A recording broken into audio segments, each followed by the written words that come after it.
अब्बास को। बनु अब्बास ने क्या है यही बिन अखतम को सवाल उसने किया कि ये बताइए बच्चे को देख के कि हज के में अगर कोई शिकार कर ले हराम बांधने के बाद तो उसका कफारा क्या होगा। तो इससे मालूम हुआ कि ये समझ रहा था कि ये बच्चे हैं अभी नमाज रोजे के मसाइल से वाकिफ होंगे, हज के कफारे के बारे में इनको क्या पता होगा। मगर जैसे ही उसने कहा तो इमाम ने उसके सवालात में जो सवाल में सवालात पैदा करना शुरू किया कि अगर ऐसा होगा तो ऐसा है, अगर ऐसा हो तो ऐसा हो, अगर ऐसा हो तो ऐसा हो, अगर ऐसा हो तो ऐसा हो। अब ये हक्का बक्का होकर मुख्तसर मैंने आपको सुना इन सबको सुना रहा था गुरु पढ़े मोहम्मद वाले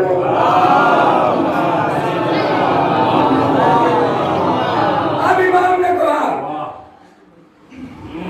अब यहिया की हालत देख के पूरा मजमा समझ रहा है कि यहिया अपने औकात में आ रहा है, उसको अपनी हैसियत का अंदाजा हो रहा है, अपने इल्म का अंदाजा हो रहा है कि ये किस जहालत के गुरूर में डूबा हुआ था कि हम बहुत बड़े आलिम हैं। इमाम ने फरमाया फैजा में सुनिए कि शिकार हिल में था या हराम में। सवाल क्या है कि अगर एहराम बांधने के बाद कोई शिकार करे तो उसका कफारा क्या है। अब इमाम जवाब दे रहे सवाल कर रहे हैं कि तेरा सवाल बेकार है, सवाल के जेल में यह देखने की जरूरत है कि एहराम बांधने के बाद उसने शिकार हिल में किया था या हरम में किया था। पहले ये तो तय हो तब तो कफारा बताया जाएगा। तूने तो शिकार का खाली कहा शिकार हिल में था या हरम में। शिकार करने वाला मसले से वाकिफ था या ना वाकिफ, वो मसला उसने जानता था कि ऐसे उसने शिकार कर दिया। फिर आगे इमाम ने फरमाया उसने आमदन उस जानवर को मार डाला, किताब उसने आमदन उस जानवर को मार डाला या धोखे से तब्दील हो गया। ये भी तो है कि पता जान के मार रहा है और पता चला कुछ कर रहा है धोखे में मर गया, कर कुछ रहा है पता चला जानवर ऐसे होता है कि उनका मारा था तो चला गाय धोखे धोखे ढूंढ रहे थे और हल्के से काम है उसको मारा और लोग काम कर धोखे मर गई। वो होता है वो उसको आमदन शिकार किया या धोखे से तब्दील हो गया। वो शख्स आजाद था या गुलाम। अब ये भी एक मसला है कि वो शख्स जिसने शिकार कर दिया वो आजाद था या गुलाम था, कमसिन था या नाबालिग था, कमसिन था या बालिग था। अरे पहले मरतबा ऐसा किया था या इससे पहले भी ऐसा कर चुका था कि पहली बार शिकार हो गया उससे या इससे पहले वो कई बार कर चुका था। शिकार सब परिंदे का था या कोई और छोटा जानवर था या बड़ा जानवर था। ये चीज पैदा की शिकार जो किया तो कोई परिंदा था, चिड़िया थी या कोई छोटा जानवर था या बड़ा जानवर था जिसका शिकार किया, और बकरी थी या ऊंट वगैरह को शिकार कर दिया उसने हरम में मारने के बाद। बड़ा जानवर था, छोटा था या बड़ा, वो अपने फेर पर इसरार रखता है या पशेमान है कि अगर उसने हमारा ऐसा कर दिया है तो शर्मिंदगी का एहसास होता है, मानता है कि गलती हो गई या ढिठाई कि गुनाह भी किया है और सीना चौड़ा करके कह भी रहा है कि जो किया ठीक किया मैंने। इस रात का ये पशेमान है, रात को या पोशीदा तरीके से उसने शिकार किया या दिन दहाड़े और एलानिया। ये एक मसला, दिन दहाड़े शिकार कर लिया उसने या रात में पोशीदा तरीके से शिकार किया। एहराम उम्रे का था या हज का, पहले ये भी तो तय हो जाए कि एहराम किस चीज का बांधा था।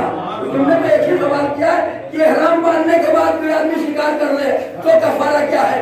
शिकार के लिए तो इतने देखने पड़ेंगे, एहराम हज का था या उम्रे का था। जब तक ये तफसीलात न मालूम हो जाए तब तक इस मसले का कोई मुय्यन हल नहीं पता चल पाएगा। इतनी चीजें इमाम ने बयान की कि वो आजाद था या गुलाम, परिंदा छोटा था या बड़ा था या कोई बड़ा जानवर मारा चौपाए को मार दिया, और उम्रे का एहराम बांधे था या हज का एहराम बांधे था, और बच्चा था जिसने मार शिकार कर दिया, धोखे से मर गया या आजाद था या गुलाम था। ये सारी चीजें का जब तक ये सारी तफसील न पता चले तब तक मसले का कोई मुय्यन हल बता ही नहीं जा सकता कि कफारा किस चीज का देना पड़ेगा। अभी किसने आजाद था तो उसने धोखे से मार दिया तो उसका क्या कफारा होगा, आमदन उसने शिकार कर लिया तो क्या कफारा होगा, उम्रे का हज का एहराम बांधे था तो क्या कफारा होगा, अगर हज का एहराम बांधे था तो क्या कफारा होगा। अब ये सारी चीजें तारीख में लिखा, यहिया ने जो ये सवाल सुने तो यहिया की जबान ऐसे लग रहा था कि वो चिपक गई। अब उससे बोल ही नहीं फूट रहा है। तारीख में लिखा कि यहिया से बोल ही नहीं फूट रहा है। वो चाह रहा है कुछ बोले, मगर उसकी कुव्वतें वो ये जवाब दे गई कि वो कुछ कहीं नहीं पड़ा। साकित हुआ, पर टकी बात नहीं, इमाम मोहम्मद तकी को देख रहा है, पूरा मजमा इमाम मोहम्मद तकी को देख रहा है। और इधर जब उससे कुछ सवाल पर पड़ा, खामोश बैठा खाली देख रहा है कि आखिर ये हुआ कि हमने तो एक ही सवाल किया था, तो सवाल ही में सारा मामला खत्म हो गया। अब आगे की बात क्या बची? अब हारून मामून रशीद ने कहा कि फर्जंद रसूल, अब इनके बस से कुछ रहा नहीं, बल्कि इस मसले का जवाब ही आपसे बता दीजिए। अब इमाम अलैहिस्सलाम ने फिर कुछ शुरू की। कहा सुनो, अगर इहराम बांधने के बाद हिल में शिकार करे, अगर हिल में शिकार करे हुआ या हरम में, अगर इहराम बांधने के बाद हिल में शिकार करे और वो शिकार परिंदा हो और बड़ा भी हो, तो उसका कफारा एक बकरी है। इमाम फरमा रहे हैं कि अगर शिकार इहराम बांधने के बाद हिल में शिकार करे और वो शिकार परिंदा हो और बड़ा भी हो, तो उसका कफारा एक बकरी है। और अगर ऐसा शिकार हरम में किया है तो 2 बकरियां कफारे में दी जाएंगी।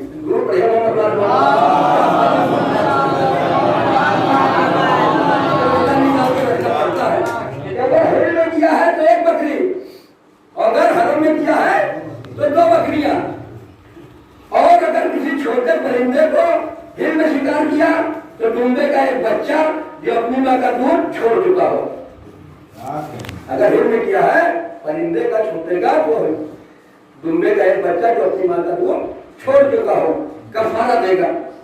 और अगर वो शिकार चौपाया हो तो उसकी कई किस्में है। अगर वो चौपाया है तो उसकी कई किस्में है। अगर वो वहशी गधा है तो 1 गाय, और अगर शुतुरमुर्ग है तो 1 ऊंट, और अगर हिरण है तो 1 बकरी कफारा देगा। ये कफारा तो जब है जब हिल में शिकार किया हो। ये सारा कफारा अगर ये है तो 1 बकरी है, 1 गाय और 1 ऊंट, ये सब उत्तम है जब हिल में शिकार किया हो। लेकिन अगर हरम में किया है तो यही कफारे दुगने हो जाएंगे। जो 1 बकरी है वो 2 बकरी, जो 1 ऊंट है वो 2 ऊंट, जो 1 गाय है वो 2 ऊंट 2 गाय, वो अगर हरम में शिकार किया है तो डबल देना पड़ जाएगा। अब इसके बाद इमाम फरमा रहे हैं कफारा दुगने देने होंगे। और इन जानवरों को जिन्हें कफारे में देगा, अगर इहराम उम्रे का था तो खाने काबा तक पहुंचाएगा। अगर इहराम उम्रे का बांध के उसने ऐसा कर दिया है तो खाने काबा तक पहुंचाएगा और मक्के में कुर्बानी करेगा। ज्यादा हो रहा तो बात कहीं खत्म कर दो। मोहम्मद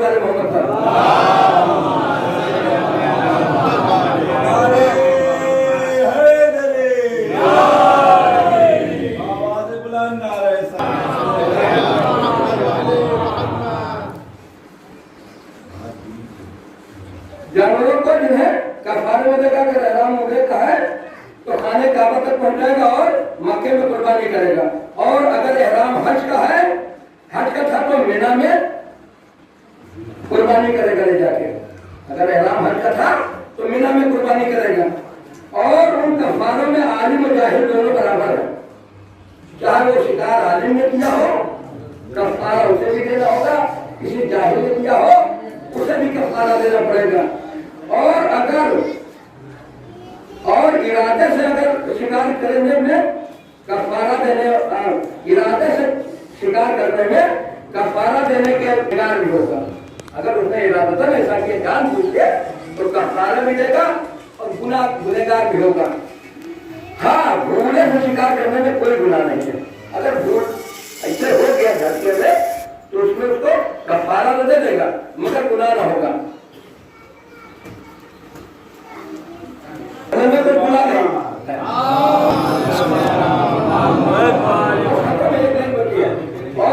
और आजाद अपना कफारा खुद देगा। आजाद अपना कफारा खुद देगा। गुलाम का कफारा उसका मालिक देगा। जिसका गुलाम है उसने किया है गुलाम का कफारा, मालिक में गाड़ी में गुलाम है वो कहाँ से लाएगा? जो उसका मालिक है तो उसको क्या करेगा? मालिक और छोटे बच्चे पर कोई कफारा नहीं है। जो छोटा बच्चा है जो तकालीफ चलिए तो आय नहीं हुए तो उसके ऊपर कोई कफारा नहीं। अगर मर गया तो बेचारा वो बच्चा तो था ही, मर गया कोई मानता ही नहीं है, कफारा नहीं। और बालिग पर कफारा देना वाजिब है। जो बालिग हो गया है अगर ऐसा किया तो उसके कफारा देना वाजिब है। और जो शख्स अपने इस फेल पर नादिम है आखिरत के अज़ाब से बच जाएगा।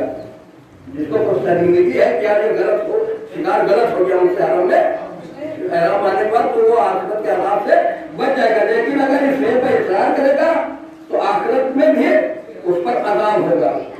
अगर इस फेल पर उसको इकरार है तो अज़ाब होगा। ये गुफ्तगू खत्म होनी चाहिए कि चारों तरफ से सुभान अल्लाह अपनी ज़ुबान सुभान अल्लाह सुभान अल्लाह सुभान अल्लाह की सदा गूंज रही थी।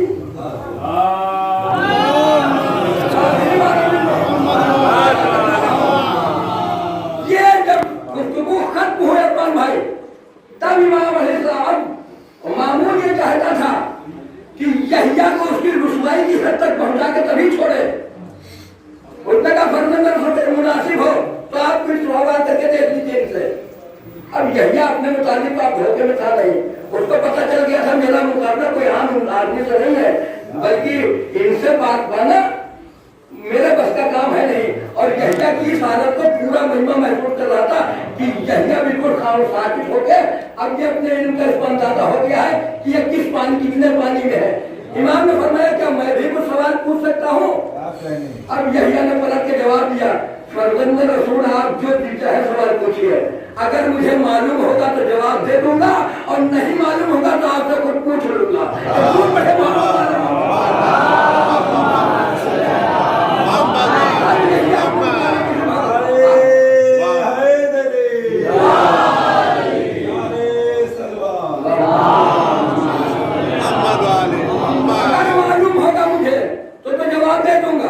और नहीं मालूम होगा फैसला में तो मैं खुद ही आपसे पूछ लूंगा। आप मुझे धोखे में कोई मामला रहने की आप पता है कि आप फंसेंगे तो आपकी रुसवाई की हद कितनी ज्यादा चली जाएगी उसका अंदाजा नहीं। माम मौजूद नमाज जबान खुली और कहा ये बताओ। अब पूरा मजमा कोर्ट पर आवाज है, समझा दिया ना कि 900 कुर्सी तो अलमा को कहा नहीं है। पूरे अराकीन दौलत पूरे बनु अब्बास में सिमटे हुए कि आज उसकी कारण पकड़ लेनी है मामून रशीद की कि इमाम मोहम्मद तकी को इतना सर चढ़ा रखा है। अब पूरा महिमा तारीफ कर रहा है इमाम मोहम्मद तकी। अब जब इमाम की ज़बान खुली अब इमाम अलैहिस्सलाम की आवाज सुनकर पूरा महिमा साकित किया। जो सवाल क्या हो रहा है कहा ये बताओ उस शख्स के बारे में क्या ख्याल है जिसने की नजर एक सुबह एक औरत पे पड़ी तो उसके ऊपर हराम थी।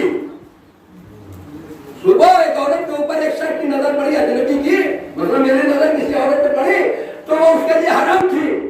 दिन चढ़े वो औरत उसके लिए हलाल हो गई, जोहर के वक्त वो औरत उसके लिए हराम हो गई, असर के वक्त वो औरत उसके लिए हलाल हो गई, सूरज डूबते डूबते वो औरत उसके लिए फिर हराम हो गई, ऐशा के वक्त वो औरत उसके लिए फिर हलाल हो गई, निस्सब गुजरते गुजरते वो औरत उसके लिए फिर हराम थी और सुबह होते होते वो औरत उसके लिए फिर हलाल थी। दुरूद पढ़े मोहम्मद वाले मोहम्मद।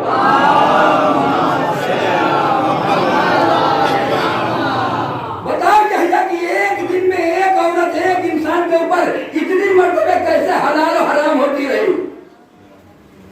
आप पूरे मजमे की यहिया के बोलिए पूरे मजमे का दम रुक गया कि आज सुबह जो औरत अजनबी हराम थी, दिन चाहे हलाल हुए, जोहर में फिर हराम, मगरिब और असर में फिर हलाल, मगरिब के वक्त हराम, ऐशा में हलाल, निस्फ में हराम, सुबह को फिर हलाल। अब सारा मजमा देख रहा है कि आखिर इसका जवाब क्या है कि एक औरत दिन भर हलाल ही हराम होती रही। जवाब इसका क्या होगा? भाई एक मसला हो तो उसको बता दिया जाए कि हराम हो गई। अब ये दिन भर हराम हलाल होती रही और ये हराम भी हुई हलाल भी हुई और आयरा गैरा कोई कह नहीं रहा। हमने डेढ़ किताब पढ़ा हुआ मौलवी वारिस किताबें खुदा कह रहा है इस बात को, जानशीन पैगंबर कह रहा है, कोई हवा हवाई बात नहीं हो रही है। अब यही आपने मुताबिक तो किसी धोखे में रहने का फर्ज आप बता दीजिए। मामू ने कहा हुजूर आप ये साथ फरमाइए क्या कह मोहम्मद अबू जाफर मोहम्मद तकी आए फर्जून रसूल बनाए करिए का देखो जिस अजनबी शख्स की औरत पे नजर पड़ी वो किसी दूसरे की कनीज थी। जब उसकी नजर पड़ी, दिन चढ़े, उसने उस कनीज को खरीद लिया, वो उसके पर हलाल हो गई। दिन चढ़े उसने उसको खरीद लिया, वो उसके लिए हलाल हो गई। जोहर के वक्त उसने आजाद कर दिया उसे, फिर वो हराम हो गई। सुबह जब देखा तो दूसरे की कनीज थी, जब दिन चढ़ा तो उसने उसे खरीद लिया, ये इसके लिए हलाल हो गई। जोहर के वक्त है तो उसने उसे आजाद कर दिया, अब वो हराम हो गई। असर के वक्त उसने उससे निकाह कर लिया, वो फिर हलाल हो गई। इतनी आसानी से सुन रहे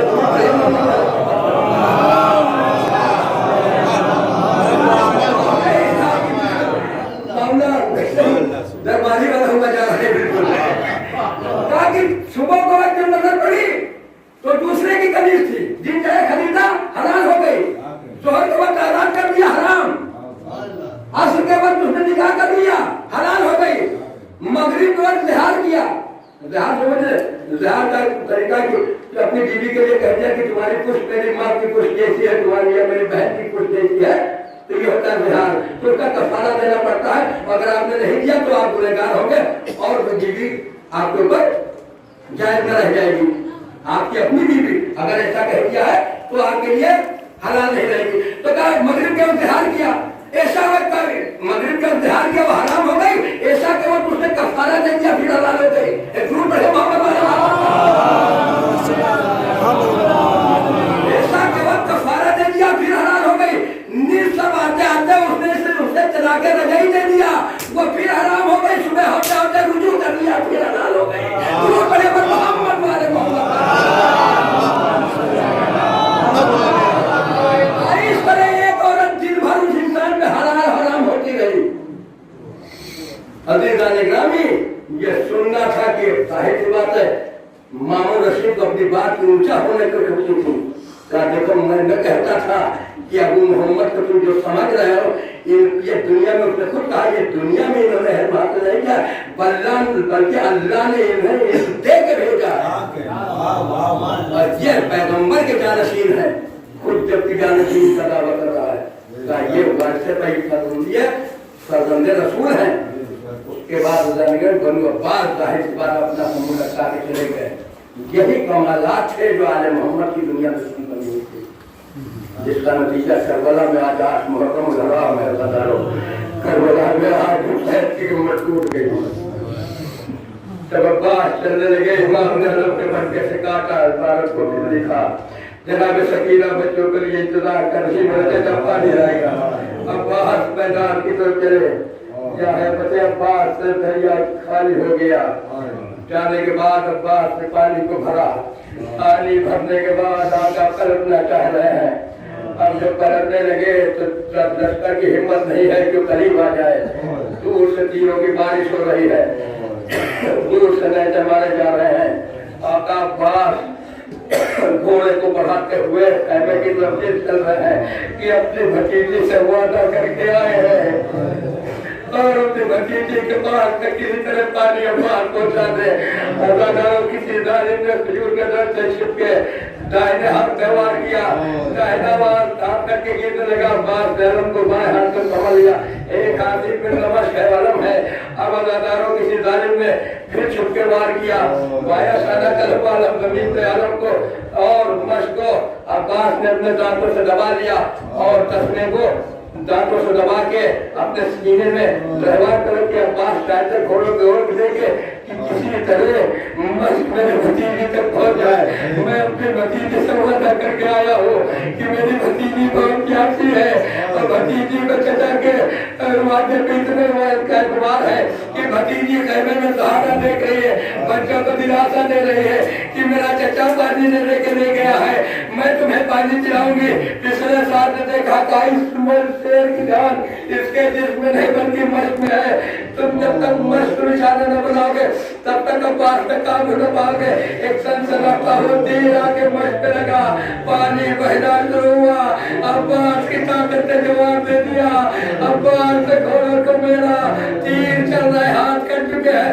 एक तीर आके पेशानी पे लगा। अब्बास ने कहा कि तीर को अपने अंगुली पर अंगूठे से दबा के निकाले कि किसी जालिम ने घुस मार दिया। अब अब्बास का सर पारा पारा हो गया। जब आका घोड़े से गिरने लगे, आवाज दी, आए आका मेरा आखिरी सलाम कबूल कर लीजिए। मजलूम ने कहा करबला करे हो गए। अली अकबर साहब मैदान करबला की तरफ चले। हुसैन ने कुछ उठाया, अपने दामन में लगा लिया, चिपा के सीने से लगा लिया। फिर आगे चले, कुछ बिना एक दाहिना हाथ था, फिर बाया हाथ अब्बास के हाथ में कोने सीने से लगाए हुए मजलूम करबला बाबुल हवाइन की सराहने पहुंच गए। पहुंचने के बाद मजलूम करबला ने कहा नहीं लगती। अरे मेरे भैया अब्बास, तेरे मरने ने हुसैन की कब्र तोड़ दी। राज आ रहे तकदीर मजबूत हो गई, दुश्मन कभी हो गए मेरे भैया। सर को अपने दानू में रखा, सर को दानू में रखना था इमाम पर।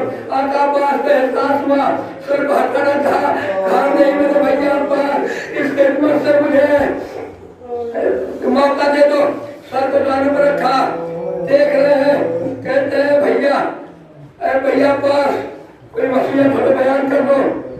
कहा कि मेरे भैया, मेरे आका कोई वसीयत नहीं है, मेरी वसीयत है कि मेरी लाश को खैमे में न जाइएगा। मैं अपने भतीजे से पानी का वादा करके आया था और भैया अली अकबर खाता पर है। कहा मेरा लाल है, अली अकबर को मेरे करीब कर दो, मैं अली अकबर से कहना चाहता हूँ। कहा कि क्या बात है? कहा कि चाचा जान बताइए क्या है? कहा कान को मेरे लबों के करीब कर दो, मुंह को लबों के करीब किया। कहा मेरा लाल अकबर, ये अरब जब किसी की रसवाई करना चाहते हैं तो उसकी मैयत को पामाल करते हैं। अरे लाल मेरी मैयत को ले जाना और अशिया के दरमियान रख देना और कह देना अगर मेरे आका की लाल को पामाल करना है तो अब्बास की वसीयत ये है कि ज़ारा के लाल की लाल करे, बल्कि मेरी लाल का जितना जी चाहे जालिम पामाल कर दे।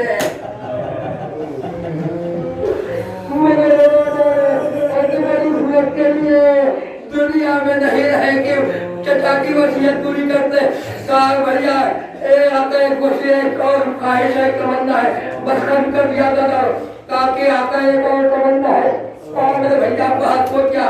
कहा कि आका जब मैं दुनिया में आया था तो मैंने सबसे पहले आपके चेहरे की ज़ियारत की थी, मगर जब दुनिया से जा रहा हो तो दिल ये कहता है कि एक बार आपके चेहरे को फिर देख लूं। कहा मेरे लाल भैया बात देखते को नहीं। कहा एक आंख में तीर तेवर हो गया है, एक आंख में खून जमा हुआ है, आप खून साफ कर दीजिए, मैं आपके चेहरे अनवर की ज़ियारत कर लूं। मजलूम करबला ने अपने दामन आबा से अपने भाई अब्बास की आंख से खून को साफ किया। अब्बास ने टक्के बांध के मजलूम करबला के चेहरे को देखना शुरू किया। अब मजलूम करबला ने पलट के अब्बास को देखा। कहे भैया अब्बास जा तो रहे हो, मगर एक गरीब की भी वसीयत है, तमन्ना है, ख्वाहिश उसको पूरी करते जाओ। तो आका अब मैं किस लायक हूँ? तो मैं आपकी कोई ख्वाहिश पूरी तो मैं आप पे किस काम आ सकता हूँ? आप मुझसे क्या मुतालबा करना चाहते हैं? मैं किस लायक हूँ जो मैं? इमाम ने फरमाया मेरे भैया अब्बास, अरे जब से तुम दुनिया में आए हो तब से तुमने मुझे सैयद कहा, सरदार कहा, आका कहा, मौला कहा, कभी भाई ना कहा। अरे अब्बास जब जा रहे हो तो हुसैन की आखिरी तमन्ना ये है कि जाते जाते तुम एक बार मुझे अपनी ज़बान से भाई भी कह दो। खैर तारा बात से आगे बंद कर ले, तेरे मुबारक से दिख रहा भैया हुसैन। रोज मौत की हिचकी आई, रूह को चले जन्नत कुर्बान कर गए। हुसैन अपने भाई की मैयत से निपट गए। अरे भैया अब्बास, तेरे मरने ने हुसैन की कमर तोड़ दी। अरे भैया तेरे खौफ से जो आंखें जागा करती थी वो अब चैन की नींद सोएगी। तेरी वजह से जो आंखें चैन से सोती थी अब आने वाले मोहम्मद को सोना नसीब न होगा।